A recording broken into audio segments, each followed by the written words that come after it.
तो श्री सीता जी जिस समय श्री राम को ढूंढ रही हैं, गोस्वामी जी ने कितनी प्रकार की दृष्टियों का वर्णन किया।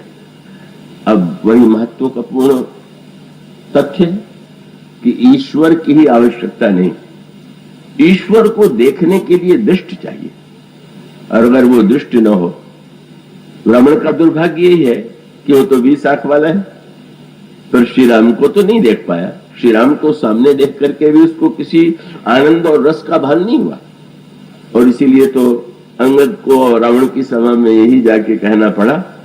जब बार बार अंगद की दृष्टि रावण के मुख की ओर जाती थी तो रावण ने जिज्ञासा की दृष्टि से देखा, तुम मेरे मुख की ओर बार बार क्या देख रहे हो? तो अंगद ने कहा कि हनुमान जी जब यहां से लौट के गए थे तो उन्होंने कहा कि लंका में बहुत बड़ा एक आश्चर्य। तो रावण ने कहा यहां तो आश्चर्य ही आश्चर्य है। उन्होंने कहा नहीं, एक ऐसा आश्चर्य जिसे तुम नहीं जानते। क्या? बोले हनुमान जी ने कहा कि लंका में एक 20 आंख वाला अंधा, तुम जरूर देखना। तो आज मैंने देख लिया 20 लोचन अंधा। आश्चर्य है, व्यक्ति के पास 2 नेत्र में 1 नेत्र भी हो तो बेचारा काम चला लेता है, और 20-20 आंख होने पर भी तुम देख नहीं पाते। उसका अभिप्राय है कि ईश्वर को देखने के लिए दृष्टि चाहिए। तो अब वो श्री सीता जी के कई जो दृष्टि है वो तो मानो जीव को दृष्टि को मानो ईश्वर के अन्वेषण की कौन सी दृष्टि है। ईश्वर को उस क्रम में आप देखें तो दृष्टि भंगिमा के इतने रूप हैं। जब महाराज श्री दशरथ ने जनकपुर के दूतों से पूछा था कि क्या आप तुमने अपनी आंखों से उन्हें भली प्रकार देखा, तो भली प्रकार देखना तो बहुत, देखना अपनी आंख से देखना और भली प्रकार से देखना। और अगर हम भली प्रकार से देखना चाहें तो इसका एक ही उपाय है। गीता रामायण में एक सखी ने दूसरी सखी से कहा, जरा देखो श्री राम को तो देखो। तो देख तो रही हूं ना, ऐसे मत दो। सखी को लगा कि वो जो देख रही है कुछ विशेष अंतर नहीं लग रहा है, देख रही हूं क्या नहीं देख रही हूं। उसने जो शब्द कहा तुलसीदास जी ने लिखा, वो सखी कहती बिलोकहु री सखी मन सोए, पहले मुझ जैसी हो जाओ, मुझ जैसी दृष्टि से देखो। और उसका सीधा सा तात्पर्य है कि जब तक भक्ति की दृष्टि न हो तब तक ईश्वर हमारे सामने ही होगा, तो हम ईश्वर को पहचान नहीं पाएंगे और उनमें रस की अनुभूति भी नहीं होगी। तो श्री सीता जी साक्षात जब व्यवहार में देखें तो उनके अनेक नाम। भगवान श्री राम को अगर भगवान कह ले तो सीता जी को भक्ति कह ले। भक्ति और भगवान दोनों ही है, पर भक्ति के रूप में जब वे सामने आती हैं तो उनकी दृष्टि का अभिप्राय यह है कि हम किस दृष्टि से ईश्वर को खोजें, किस दृष्टि से ईश्वर को देख करके उसके पश्चात उस दृष्टि भंगिमा का, ये जो दृष्टि भंगिमा जिसको हम कहते हैं उसके आप क्रम का संकेत पाइए। और एक एक दृष्टि खोजने योग्य तो स्वामी जी सूत्र देते हैं। जब वे देख रही हैं तो चितवती चकित पहली दृष्टि है। जब श्री सीता जी चकित दृष्टि से देख रहे, चितवत चकित चहु दिस सीता, और दूसरे क्षण नेत्रों में दूसरा भाव आ गया। पहले चकित दृष्टि है, अब चिंतित दृष्टि हो गई। जब तक अन्वेषण कर रही थी कहीं होंगे तब तक चकित दृष्टि थी, और जब नहीं दिखाई पड़े तो गोस्वामी जी कहते हैं कह गए नृप किशोर मन चिंता, आंखों में चिंता आ गई। इसका अभिप्राय है, कई लोग पूछते भगवान का दर्शन कैसे हो। अब लोग समझते हैं कि किसी महात्मा के पास जाए, महापुरुष के पास जाए तो ये तो कम से कम पूछे कि भगवान का दर्शन कैसे हो। चलो भाई, जैसे प्रश्न किया जाए वैसा उसका उत्तर तो कुछ न कुछ दिया ही जाता है। पर प्रश्न तो ये है कि क्या सचमुच ईश्वर को देखने की उत्कंठा है कि ये भी कोई नुमाइश देखने जैसी कोई वस्तु है कि चलो इसको भी देखा। अगर देखने की उत्कंठा है तो उत्कंठा के बाद आपके मन में कोई उत्कंठा होती है, और जिसको आप देखना चाहें और वो ना आए तो कितनी चिंता हो जाती है। क्या ईश्वर न दिखाई देने पर कभी चिंता आपको होती है? आपने पूछ दिया ईश्वर कैसे दिखाई दे, और उसके बाद प्रश्न करने के बाद औरों की चिंता होगी।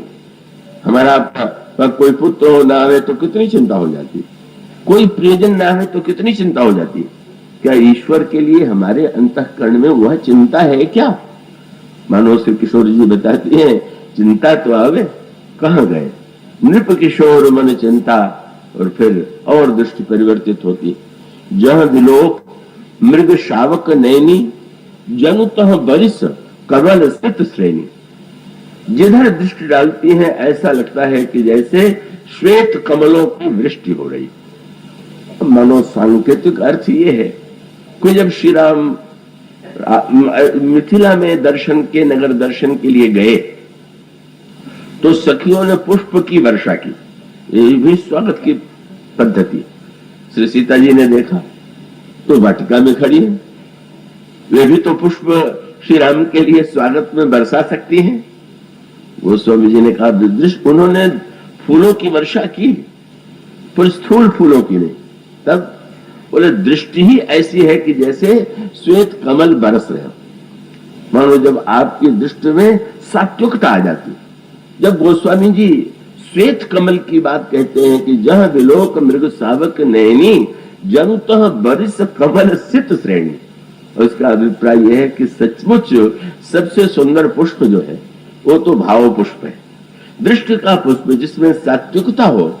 और जिस सात्विक दृष्टि से संसार में जो देखने की सांसारिक उत्कंठा है उसमें रजोगुण की प्रधानता है, और यहाँ पर शुद्ध सत्व की प्रधानता है। पहले चकित दृष्टि, फिर चिंतित दृष्टि, फिर सत्वमयी भावना का एक विकास विलास, चारों ओर एक ऐसे पुष्प की वर्षा हो रही। और उसके पश्चात गोस्वामी जी ने कहा, लता ओट तब सखिन लखाए। जो अभिन्न है उसको दूसरे दिखला रहे, दूसरे कह रहे हैं, सखियां कह रही इधर उधर कहां देख रही हैं, वो देखिए वो लता कुंज की आड़ में। यही मानो ईश्वर को जब चिंतित व्याकुल होकर के उत्कंठा युक्त होकर के हम अन्वेषण करते हैं तो पहले लगता है नहीं दिखाई दे रहा, और बाद में दिखाई तो दे रहा है पर कोई न कोई अंतराल है। लताओं का कोई अंतराल है और लता के अंतराल में वह ईश्वर, उसका बड़ा विस्तार है। उसका पूरी व्याख्या तो संकेत के रूप में है कि वृक्ष और लताओं के द्वारा मंडप जो है बन गया। वृक्ष है और उनमें लताएं लिपटी हुई हैं और लताओं के समूह से मंडप बन गया। मानो यहाँ पर भौतिक संदर्भों में एक विवाह तो भगवान श्री राम का तब होगा जब धनुष टूटेगा और श्री सीता जी उनके गले में जयमाल डालेंगी। फिर विवाह की एक पद्धति तब सामने आएगी जब महाराज दशरथ बारात लेकर के आवेंगे और मंडप में कन्यादान के रूप में श्री राम पाणी ग्रहण करेंगे। और तत्वतः तो विवाह का प्रश्न ही नहीं है, वो तो मनु के सामने ही शाश्वत दंपति के रूप में प्रकट हो चुके हैं। पर ये जो विवाह के एक विवाह का नया मंडप, एक मंडप वह है महाराज जनक ने बनाया, एक धनुष यज्ञ का मंडप, और एक मंडप वह है जो यहां पर बना हुआ। आप जो मंडप बना सकिए, आप में कैसी क्षमता हो, और वो कौन सी लताएं हैं, वह वृक्ष कौन से हैं कि जिससे लताओं से मिलकर के मंडप बनता है, वो स्वामी जी ने उपाय बता दिया। संतों का समूह जो है वो अमराई है, ये तो कह चुके हैं। और लताएं कौन से? बोले क्षमा दया गम लता बिताना। वो जो संत हैं उनके साथ साथ क्षमा दया और समता की जो वृत्तियों का विस्तार है वही संतों का स्वभाव है, और वहीं पर ईश्वर विराजमान है। संतों का ये लता मंडप क्या हुआ, मानो संतों का हृदय हुआ और वहां ईश्वर दिखाई दे रहा है। उस लता की ओट से श्री सीता जी ने देखा, और वो देखने के पश्चात फिर वो दृष्टि का परिवर्तन है। और उसका अभिप्राय ये है कि धीरे धीरे यहाँ द्वैत का अद्भुत विलास। और गोस्वामी जी ने कहा अब बोले लोचन मग, तब गोस्वामी जी ने उसके पहले भी अब संकेत किया कि देख रूप, जब देखा तो देखने के बाद लोचन ललचाने, नेत्र ललचा गए।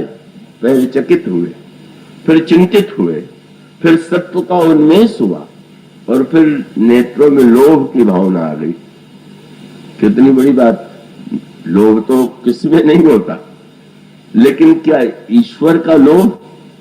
लोभ देख रूप लोचन ललचाने के पीछे मानो भाव यह है कि संसार में अन्य वस्तुओं से व्यक्ति को संतोष भले ही हो जाए, पर लोभी व्यक्ति को धन से संतोष नहीं होता। कभी किसी को नहीं लगेगा कि अब बस अब नहीं चाहिए। कहीं इसीलिए लोभ की वृत्ति जो है, इसके लिए कहा गया काम बात कफ लोभ अपारा। गोस्वामी जी का संकेत पूछा जा सकता है कि श्री सीता जी में भी लालच, तो जिसके पास वस्तु न हो उसके पास लालच हो, पर ये लालच श्री सीता जी में, यही तो बस संकेत मानो ये है कि कभी भी ऐसा प्रतीत यदि होने लगा कि मैंने भगवान को देख लिया, भगवान को पा लिया, अब कुछ शेष नहीं। जैसे अगर किसी को धन के संदर्भ में लोभ मिट जाए तो उन्नति नहीं करेगा, धन के संदर्भ में लोभ बना रहेगा तो ही आगे बढ़ता जाएगा। मानो यह लालच जो है, जो लालच मिटती नहीं, जिसको दृष्टिगत रख करके गोस्वामी जी को कहना पड़ा काम ही नारी पियारी जीव लोभी प्रिय जिमिदाम। तो वन ने पूछ दिया, कामी का तो दृष्टांत दे ही चुके थे, तो उतना ही कह देते कि कामी को जैसी सुंदरता प्रिय लगती है उस तरह से मुझे आप प्रिय लगिए। गोस्वामी जी ने कहा नहीं महाराज, कामी को सुंदरता प्रिय तो लगती है, पर पा लेने के बाद धीरे धीरे उतना आकर्षण नहीं रह जाता। इसलिए लोभी जिम प्रियदाम, मैं इसलिए कहूंगा कि लोभी का आकर्षण कभी समाप्त नहीं होता। मानो यहाँ पर श्री सीता जी के नेत्र लालची नेत्र है, दिखाई दे गया तो बस देख लिया, नहीं, लालच। और वो लालच कैसा?